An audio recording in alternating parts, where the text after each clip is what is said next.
Olá pessoal, bem-vindos mais uma vez ao meu canal. Para quem não me conhece ainda, meu nome é Simone e hoje eu vou trazer para vocês um conteúdo também que muita gente acaba me perguntando, que é sobre impostos aqui em Portugal, principalmente na parte empresarial, para quem empreende, para quem está vindo com empresas, tá?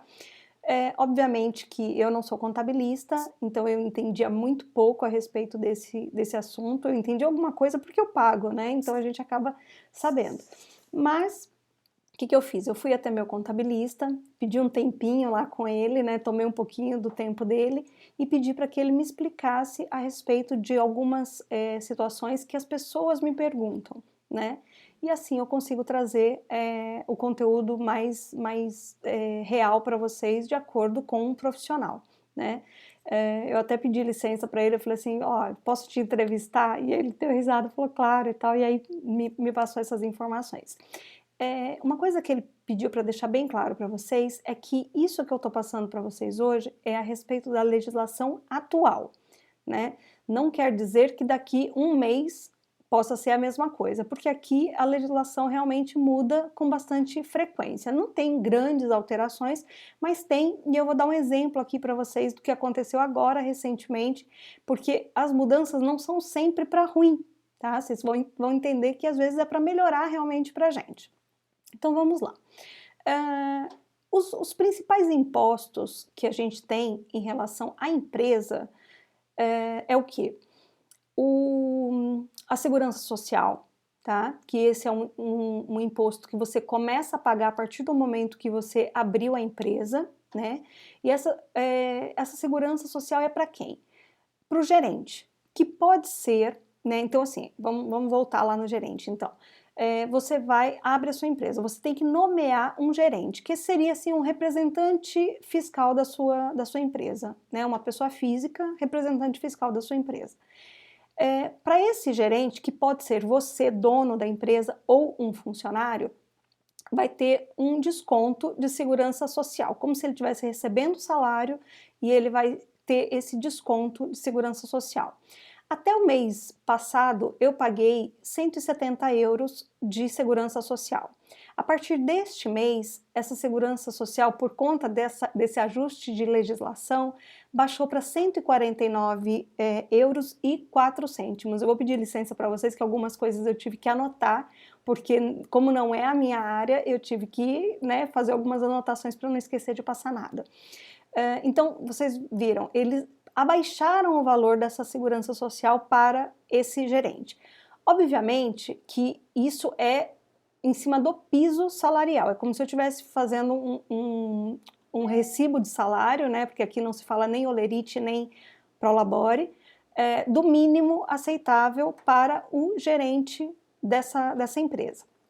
E aí eu consigo reduzir um pouquinho aí os meus custos mensais até que a empresa se estabilize. A partir do momento que você pegar esse recibo que é do gerente e aumentar, né, ou seja, não, eu vou colocar, agora eu não quero mais colocar aqui pelo mínimo, agora eu quero colocar 1.000 € de retirada para esse gerente.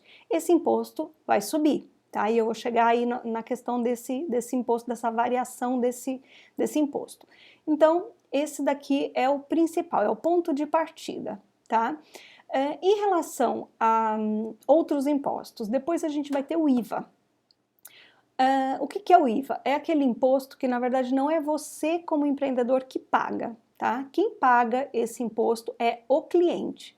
Então, você vai precisar adequar o custo do seu produto, ou seja, o preço que você compra, colocar as despesas, né, todos os custos fixos e tal, para poder chegar num preço de venda, e além disso, acrescentar o IVA, tá?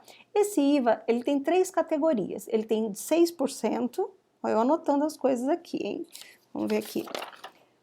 6%, 13% e 23%. Isso vai variar de acordo com o produto. Aí ele deu alguns exemplos, por exemplo, quando é para alimentos, alimentos não, sem transformação, aquele que você compra no mercado, carne, arroz, né, a grande maioria desses alimentos estão na faixa dos 6% de IVA. Quando ele é transformado, ou seja, você vai para um restaurante e tem esse alimento transformado, ele já vai para 13%. E quando vai para os supérfluos, né, vamos dizer assim, o refrigerante, o vinho, a cerveja, já vai para 23%. Então, tudo vai depender de acordo com o tipo de produto, né, que isso é o contabilista que vai te orientar a respeito da classificação do seu produto em termos de impostos. Mas quem paga esse imposto é o cliente, né? Então, você vai acrescentar no valor do teu produto esse IVA e você vai recolher esse IVA mensalmente. Aliás, a cada venda, né? Você vai recolher esse imposto e como que você vai repassar isso para o governo? Você pode optar por pagar mensal ou trimestral. Então, você tem essas duas alternativas. Então, ou você recolhe mensal ou você recolhe trimestral o IVA. Além disso, em cima dessa questão do IVA, você pode ter deduções de IVA. Né? Como que funciona essa dedução? Ele não serve, por exemplo, não, eu comprei eu vou almoçar todos os dias pela empresa e vou pagar pela empresa e vou deduzir esse IVA que eu pago no meu almoço do IVA que eu tenho que pagar para o governo pela empresa. Isso não pode acontecer, isso na verdade não acontece. Quando que existe dedução do IVA? Quando você compra ou matéria-prima, né, para sua empresa, o produto mesmo de venda ou matéria-prima, ou então produtos, os bens de consumo da empresa, né, os bens patrimoniais da empresa, né, o mobiliário, por exemplo, eu comprei, vou dar um exemplo para vocês da minha empresa de alimentação, de chocolates. Eu comprei matéria-prima, né, fui lá no Macro, comprei matéria-prima para fazer alguns testes e eu paguei o IVA desses produtos. Se eu estivesse faturando, né, e estivesse recolhendo o IVA dos meus clientes, antes de repassar esse IVA para o governo, eu poderia pegar esse IVA que eu paguei para o Macro em cima de matéria-prima dos meus produtos e abater. Na verdade, quem faz isso não sou eu, tá? Como empresa, é o contabilista que faz esse cálculo e gera a guia, né, para você poder fazer o pagamento. Existem algumas coisas que entram e outras que não. Então, ele que faz esse cálculo e aí você pode pagar mensalmente ou a cada 3 meses. Então, nós temos então até agora a segurança social, que é ou para o dono, né, para o gerente, se ele trabalhar sozinho, e claro que se tiver funcionários, tem as despesas dos funcionários, que eu já vou chegar neles. E o IVA. Fora isso, o que mais que eu tenho de impostos?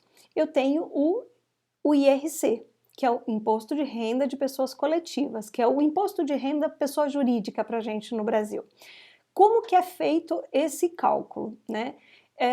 Ele tem o período de apuração é sempre de 1º de janeiro a 31 de dezembro. Então, esse é o período de apuração, onde vai pegar todas as notas de entrada e de saída, para poder fazer essa apuração.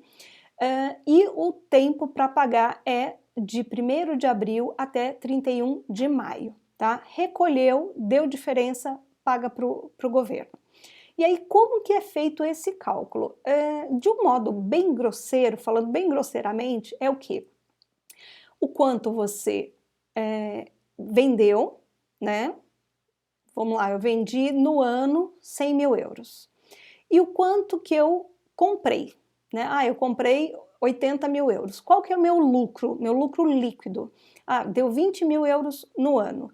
21% desse lucro líquido você paga para o governo nessa apuração, nesse tempo de apuração. Então, funciona, assim, grosseiramente falando, dessa forma. Entretanto, vamos imaginar, ele me deu até um exemplo, vamos imaginar que eu fui lá, eu abri a minha empresa esse ano e eu gastei 1 milhão de euros, tá?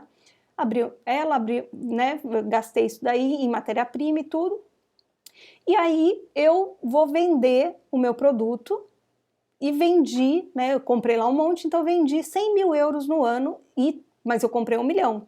Quer dizer que eu vou ficar sem pagar imposto? Não. Por quê? Porque vai se fazer um inventário. Então, até 31 de dezembro, você tem que fazer um inventário do seu estoque, né, do que você tem em casa, né, em casa que eu digo é a empresa, e vai se apurar a lucratividade desse produto, né?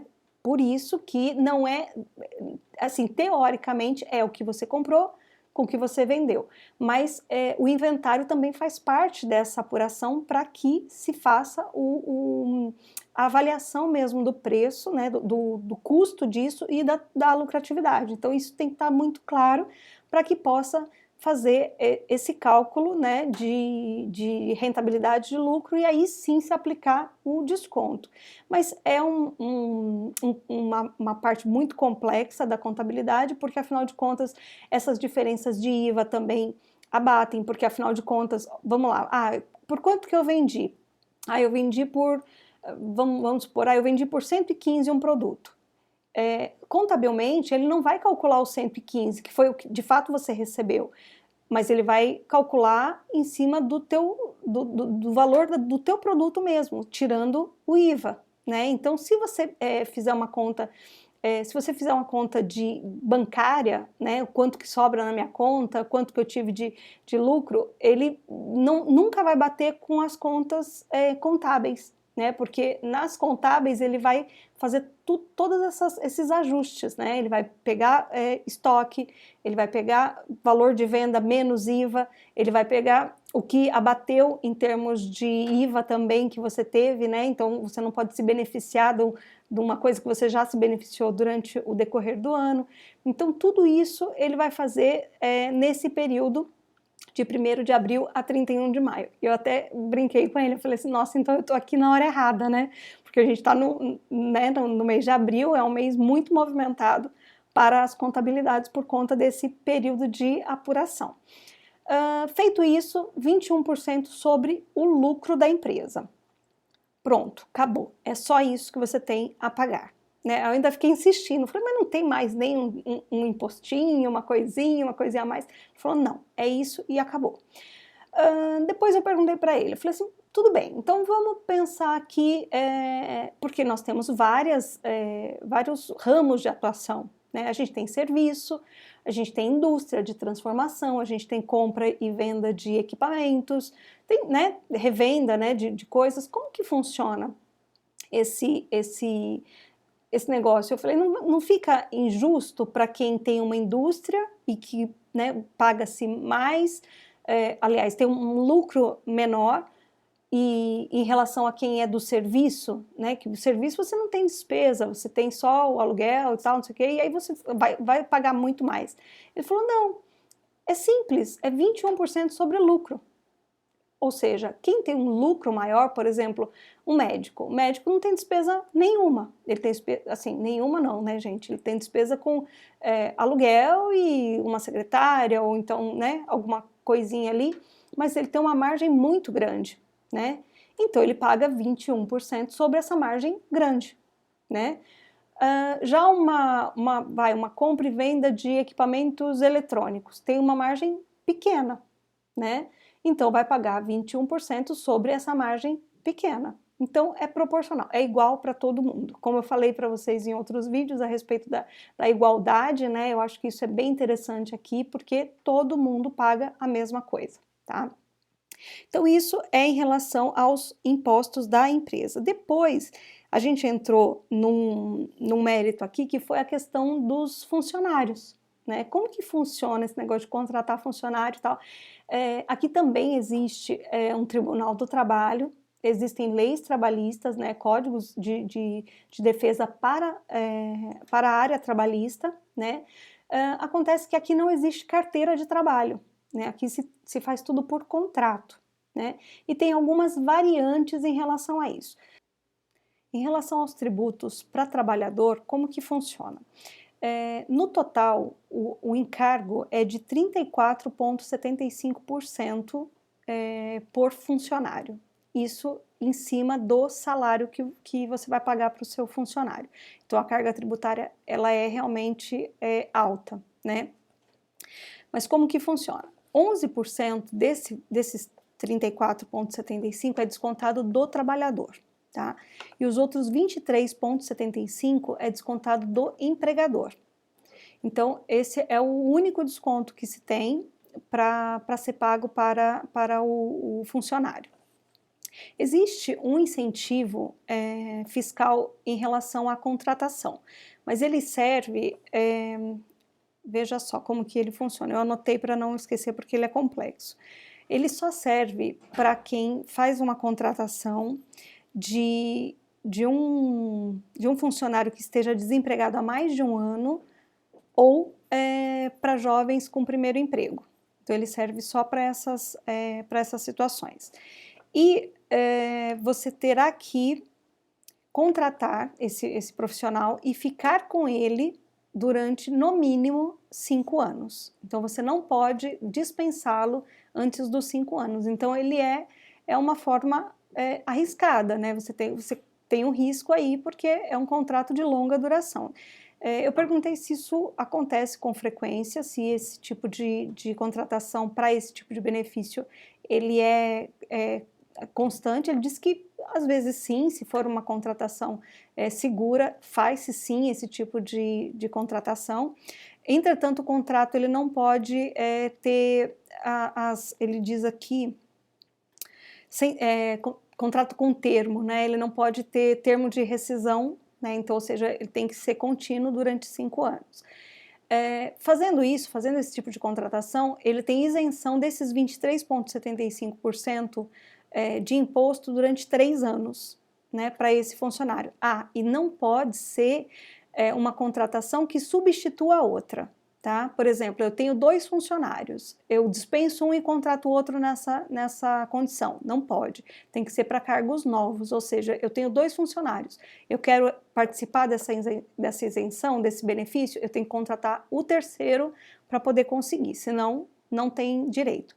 Então, foi a única forma de incentivo que ele falou para mim que é segura, que não tem tantos problemas. Depois a gente encontra outras coisas na legislação, a Câmara acaba fornecendo alguns benefícios, mas isso vai de cada região, cada cidade tem a sua administração e pode sim oferecer benefícios de acordo com o investimento, quantos empregos você vai gerar. Tem câmara, sim, que eu conheço, só que mais para o interior, já ali na divisa com a Espanha, que concede até galpão para quem quer investir, ele concede sala, escritório, isenção de imposto, enfim, um monte de coisa, mas são cidades mais para o interior. Então, quem de repente quiser mais informações, depois me procura, que eu passo essas informações a respeito desses benefícios mais robustos, mas realmente são para empresas maiores, tá?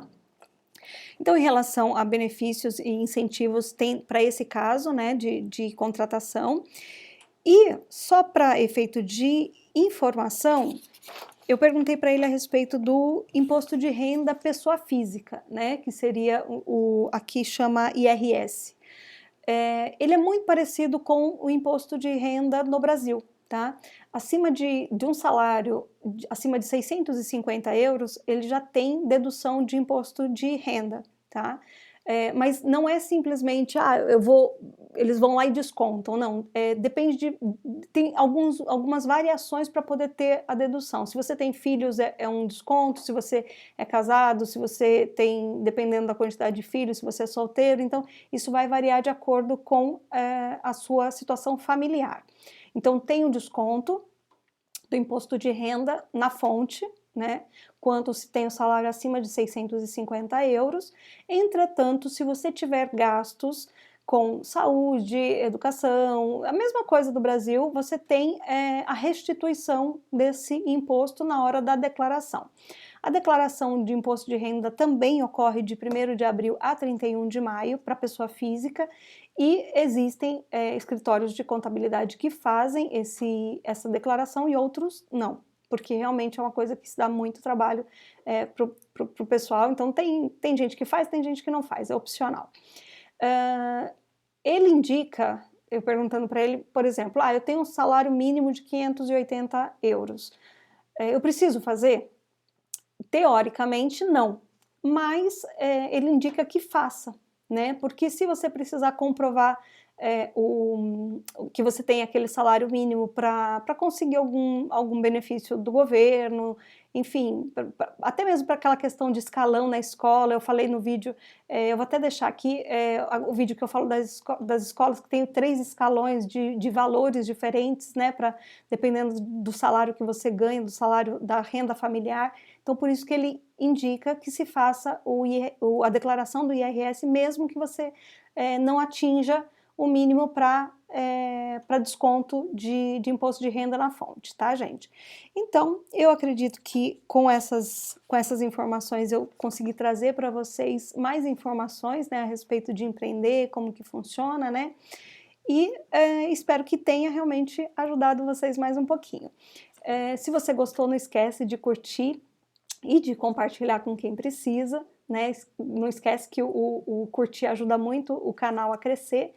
E eu agradeço mais uma vez aí a presença de vocês comigo, a paciência de vocês, o tempo de vocês comigo. E precisando, vocês já sabem, né? É só colocar aqui nos comentários ou me achar aí por uma das redes sociais que eu estou à disposição de vocês. Muito obrigada, gente, mais uma vez, e até o próximo vídeo.